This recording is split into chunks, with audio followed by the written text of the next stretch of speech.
bigenda biti ku muntu ufite ibiro byinshi cyangwa ushaka kunanuka.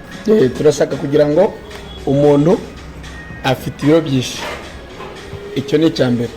Ikindi arabyibushye, hari ukuntu ujya kubona size y'umuntu yarabyibushye, mbese uvuga ngo afite taye itagakwiye kuba taye y'umuntu umeze muri normal, wenda ufite inda yaraziye imbere aho byaraziye imbere.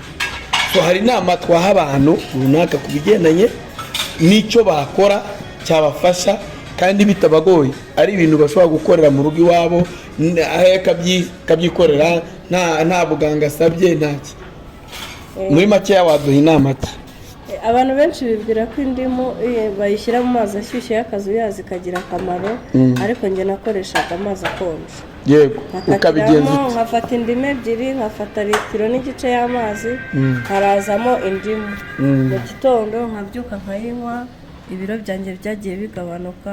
Sinari mfite inda nini cyane, mbyibushye, amatama, ibintu byose, ariko ubu ni ku biro nifuza, nta kibazo mfite.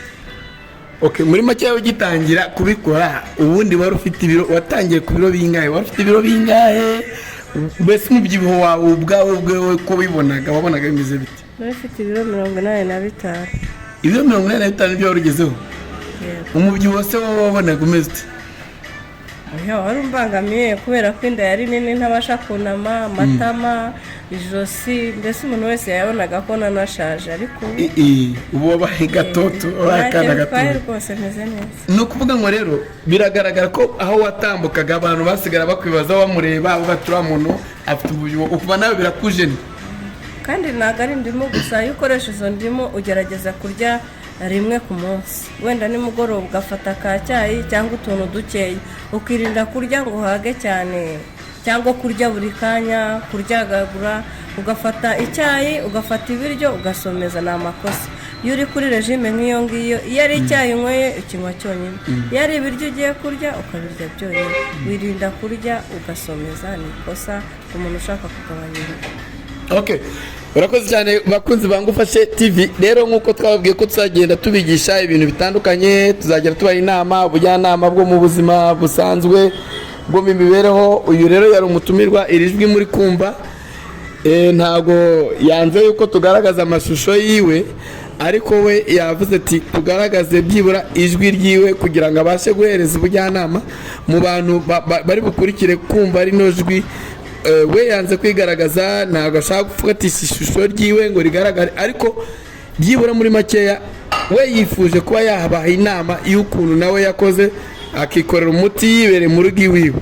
Rero nimugakure urushinge kuri televiziyo yacu yangufashe, kugira ngo tuzagenda tubagezaho ibintu bitandukanye. Ubwo rero ino video, kino kiganiro tuzakirambura neza, noneho tubabwire uburyo ese ni izihe product, ni izihe produit wakoresha, ni biki wakoresha, ese wakoresha indimu zingahe, ese wakoresha amazi angana ki, ayo mazi yo agomba kuba akoze gute, ateye ate. Mbese muri make ya byose tuzagenda tubibabwiraho gake gake. Ese ayo mazi yo ayanywa byari sangahe, ndetse no kuringaniza ibintu by'imirire. Mbese muri make tuzagenda tubakiraho tubabwira uko bimeze. Murakoze rero, yari Emmanuel nka mwarimu wanyu musanze mubana hano kuri Ngufashe TV. Tuzakomeza tubabwira ubundi bujyanama butandukanye. Mukomeze mukore subscribe, like, share, noneho mugume kuri channel yacu. Turabashimiye kandi mujye mutubwira na comment zitandukanye. Murakoze, ciao ciao.